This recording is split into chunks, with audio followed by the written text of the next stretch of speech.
जय श्री राधे, जय श्री कृष्णा। हमें चिंता नहीं अपनी, उन्हें चिंता हमारी है। हमारी नाव के नाविक तो सुदर्शन चक्रधारी हैं। हर भक्त का कहना यही होता है और भगवान उसकी सहायता भी करते हैं और उसे हर संकट से रक्षा भी करते हैं।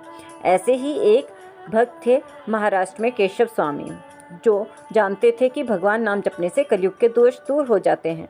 यदि कोई शुरू में होठों से भगवान का नाम जपे, फिर कंठ में, फिर हृदय से जपे और नाम के अर्थ में लग जाए तो हृदय में भगवान प्रकट भी हो सकते हैं। एक बार केशव स्वामी बीजापुर गए। उस दिन एकादशी थी। रात को स्वामी ने कहा, चलो आज जागरण की रात्रि है, सब भक्त हैं तो प्रसाद ले आओ। अब फलाहार में क्या लें? रात्रि को तो फल नहीं खाना चाहिए। बोले, सौंठ और शक्कर ठीक रहेगी, क्योंकि शक्कर शक्ति देगी और सौंठ कफ का नाश करेगी। अकेली शक्कर उपवास में नहीं खानी चाहिए। सौंठ और शक्कर ले आओ, ठाकुर जी को भोग लगाएंगे। अब देर हो गई थी, रात्रि के 11 बज गए थे। दुकानदार तो सब सो गए थे। किसी दुकानदार को जगाया।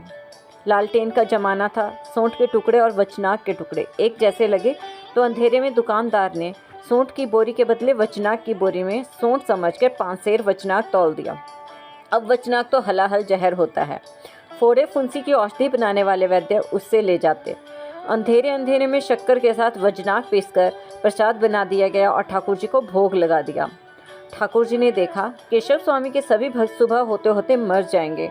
उनको तो बेचारों को खबर भी नहीं थी कि सौंठ की जगह यह हलाहल जहर आया है। ठाकुर जी ने करुणा कृपा करके प्रसाद में जहर ही खींच लिया। सुबह व्यापारी ने देखा, अरे यह क्या हो गया? सौंठ का बोरा तो ज्यों का त्यों पड़ा है, मैंने गलती से वचनाक दे दिया। वे तो सब भक्त मर गए होंगे, अब तो मेरा सत्यानाश हो जाएगा।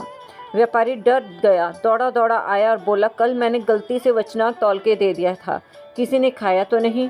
केशव स्वामी बोले, वह तो रात को प्रसाद में बंट गया। व्यापारी, कोई मरा तो नहीं? नहीं, किसी को कुछ नहीं हुआ।